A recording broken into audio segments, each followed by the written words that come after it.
Welcome, dear listeners, to another chilling journey into the supernatural. Tonight, we set our sights on the eerie landscapes of Missouri, a state drenched in history, mystery, and spine-tingling hauntings. From ghostly whispers in forgotten halls to shadowy figures lurking where you least expect them, Missouri is a paranormal playground that will leave you questioning what lies beyond the veil of the living.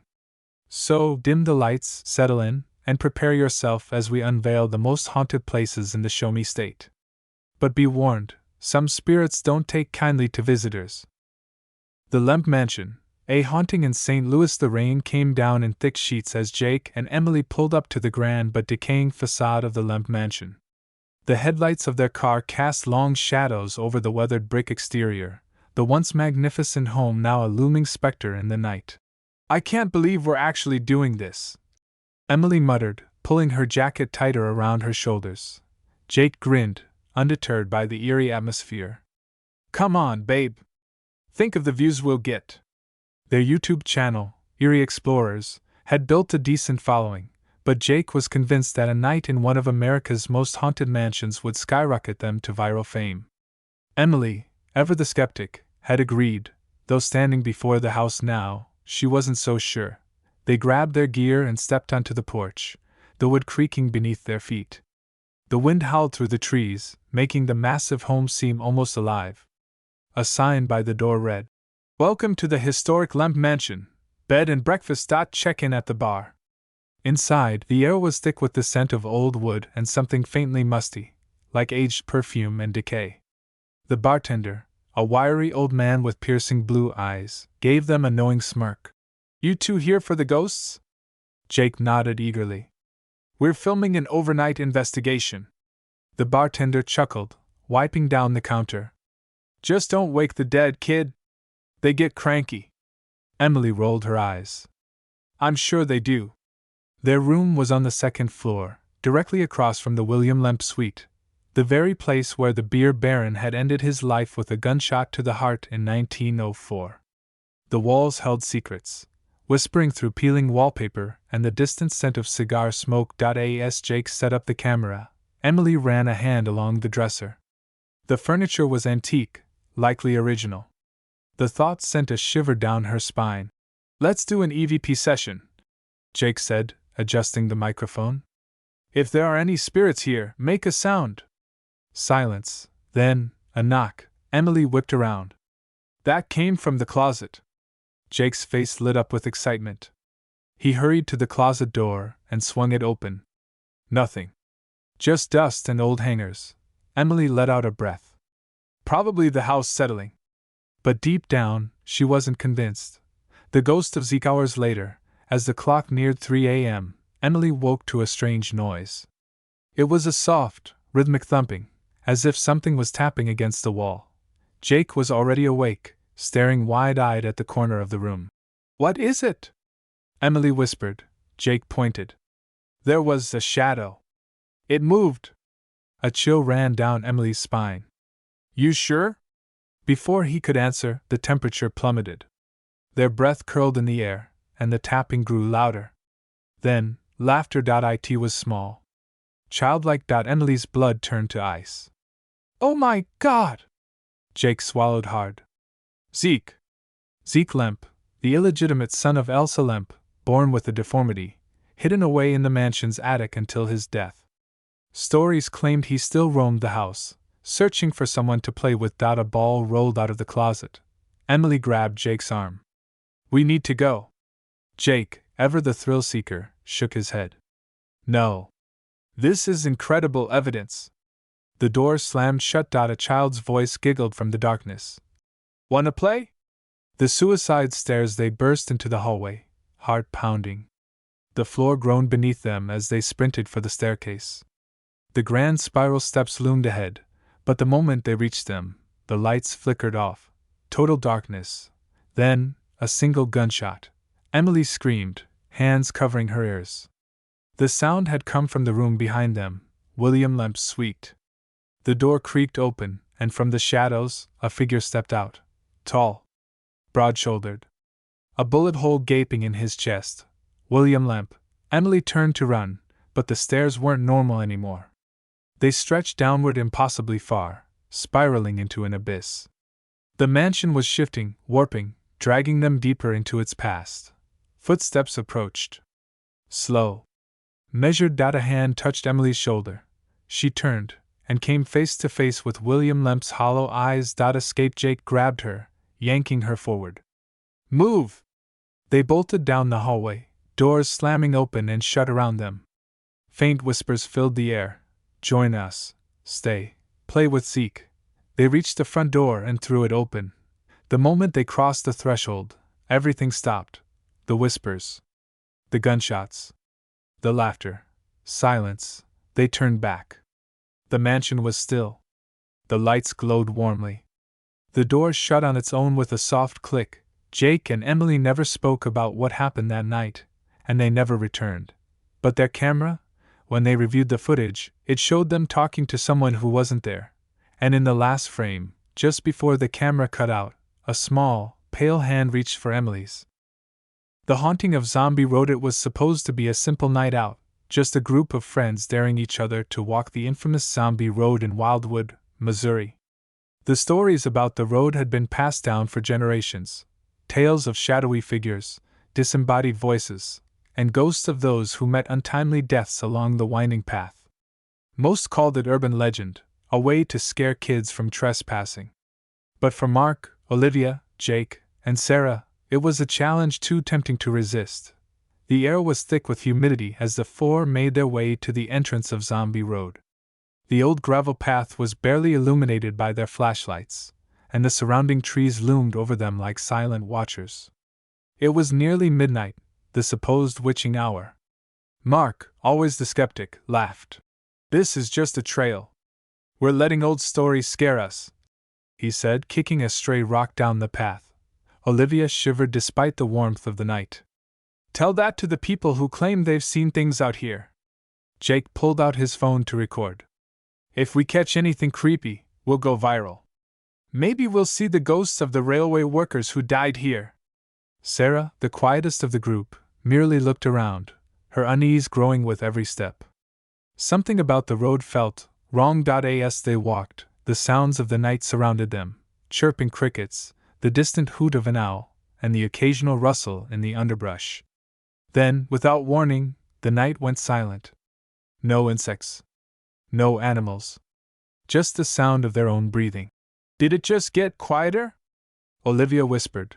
Jake pointed his flashlight down the path. "Look!"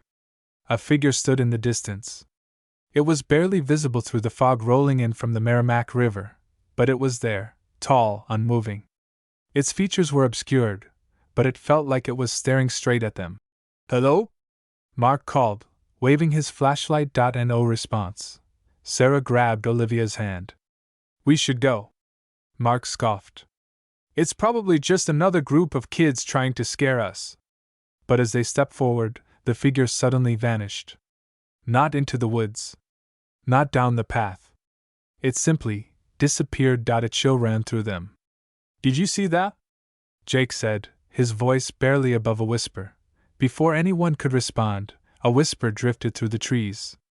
A soft, unintelligible murmur, like dozens of voices speaking at once.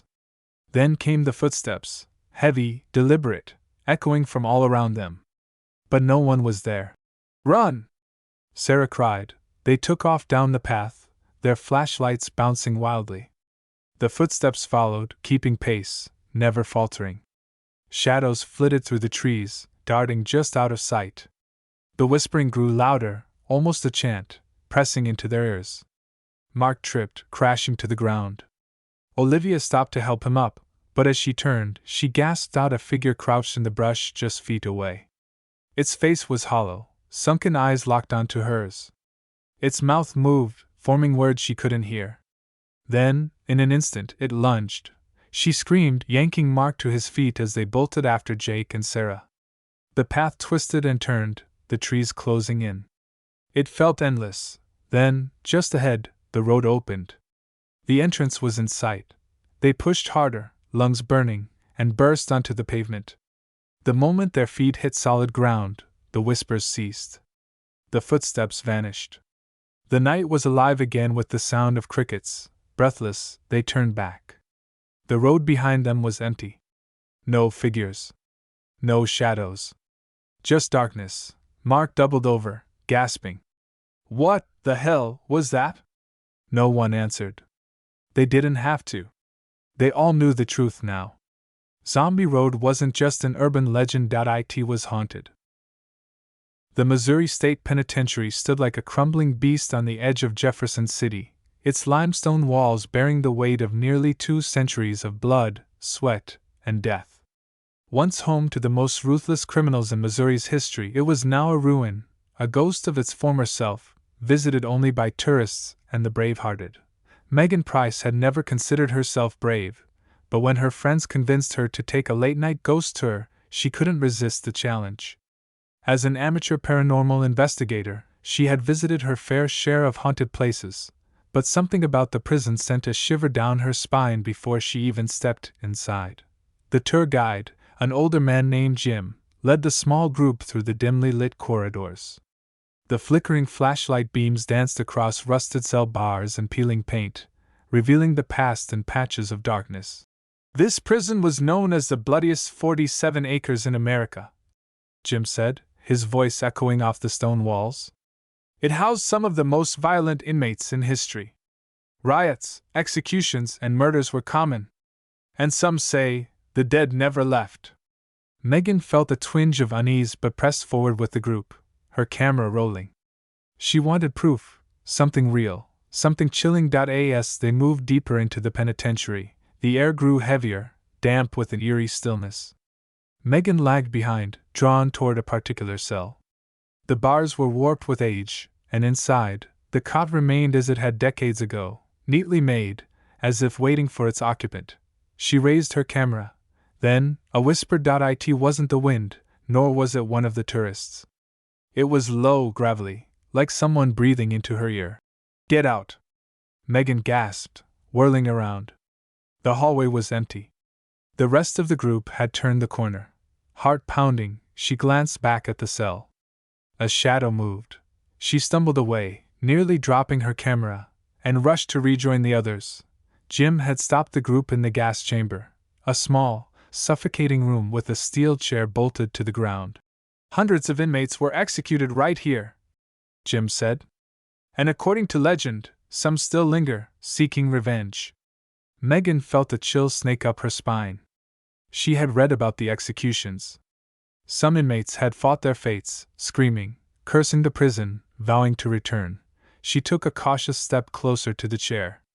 Her breath came in shallow gasps as her camera picked up something faint, a distortion, like heat rising from pavement. Then the temperature dropped. The flashlight in her hand flickered. The chair creaked, and a single word rasped through the stillness. Megan! She screamed, stumbling back into the group.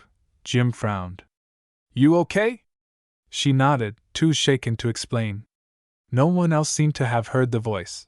The tour continued, but Megan's mind was elsewhere. Who, or what, had spoken her name? By the time they reached death row, she felt suffocated by the weight of unseen eyes. The cells were narrow, suffocating, once home to the most condemned souls. Megan hesitated at the last cell. A nameplate still clung to the rusted bars. John Red Dawson, executed 1954. She knew that name. Dawson had been convicted of murdering 2 guards during an escape attempt. Before his execution, he had carved something into the wall of his cell with his own fingernails. She stepped inside, scanning the walls. The crude etching was still there, faded but legible. I'll never leave. The words sent a cold wave through her. Her camera glitched, static filling the screen, and then, a hand wrapped around her wrist. She shrieked, yanking her arm away, her flashlight tumbling to the ground. The group turned in shock. Something grabbed me, she panted, clutching her wrist. It burned as if touched by ice. Jim shined his flashlight into the cell. Nothing. Megan looked at her wrist. A bruise was forming, a handprint. She didn't wait for an explanation. She bolted out of the cell block, her breath ragged. But as she reached the exit, she heard it again. A whisper, slithering through the darkness. You'll never leave either. She never stepped foot in the penitentiary again. But some nights, In the silence of her apartment, she still heard the whispering cells calling her back. The ELMS Hotel and SBA, a night of TRR Excelsior Springs, Missouri, was known for its healing waters and grand hotels, but none were as infamous as the Elms Hotel and Spa. It had stood for over a century, surviving fires, Prohibition-era secrets, and whispers of the supernatural. Guests came for luxury, but some left with terrifying stories, if they left at all. Arrival at the Elms. Ethan and Claire, a couple fascinated by haunted history, arrived at the Elms on a crisp autumn evening. They had spent years exploring eerie locations, documenting their experiences for their growing YouTube channel, Echoes of the Unknown. When they learned about the Elms' reputation, ghostly apparitions, disembodied voices, and shadowy figures, they knew they had to see it for themselves. The hotel lobby was elegant, its vintage charm preserved with crystal chandeliers and dark oak paneling. A smiling receptionist handed them their key. "You're in room 422, she said. "That's in the north wing." Claire noticed the hesitation in the woman's voice. "Something wrong with that room?" she asked playfully. The receptionist chuckled nervously.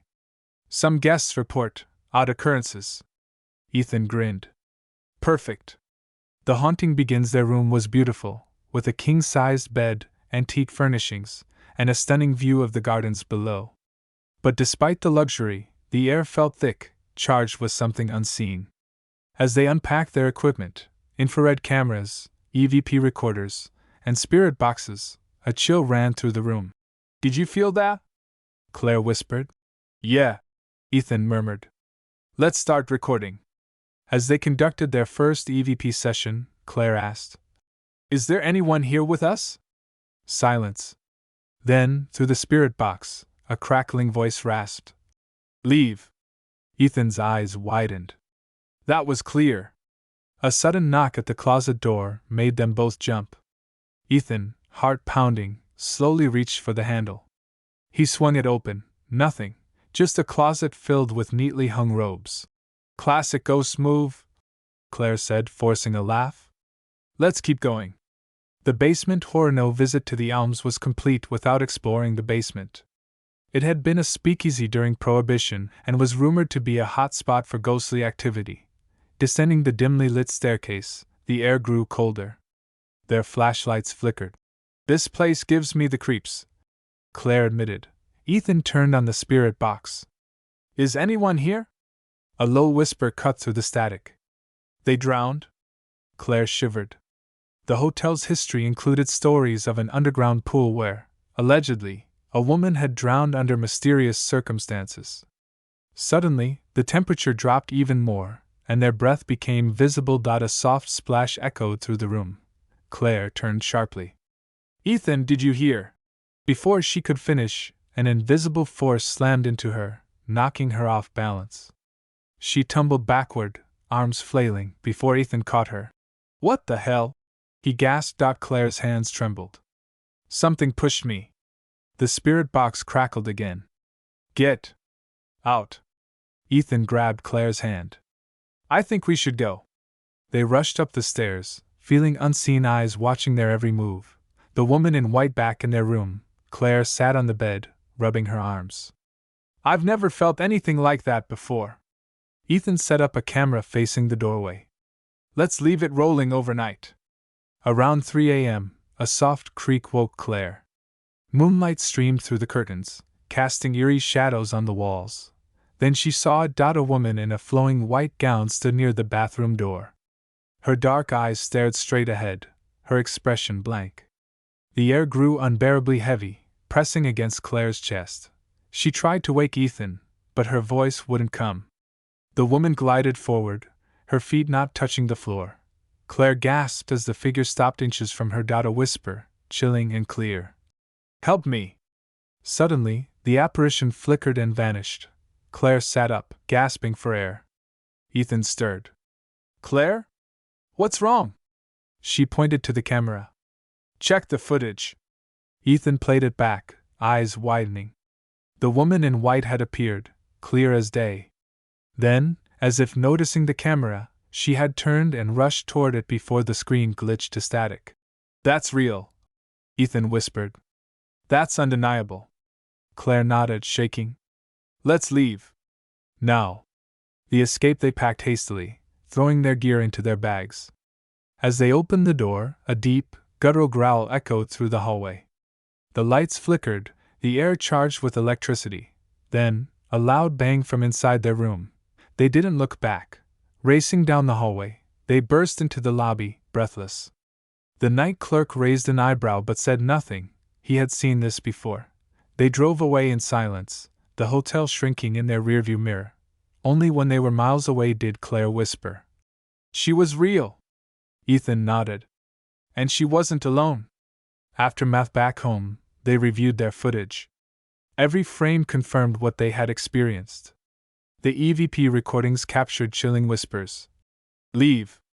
They drowned. Help me." But the final clip was the most disturbing. As they had fled their room, the camera caught one last thing. The closet door swinging open on its own, and inside, a pair of glowing eyes watched them leave. And so, dear listeners, our journey through Missouri's most haunted places comes to an end. Or does it? The ghosts of the past remain, lingering in the shadows, waiting for the next visitor to cross their path. If you ever find yourself at any of these locations, remember, you may not be as alone as you think. Let me know in the comments if you've ever encountered the supernatural in Missouri, or if there's a haunted place you want me to cover next. Until next time, stay curious, and stay brave.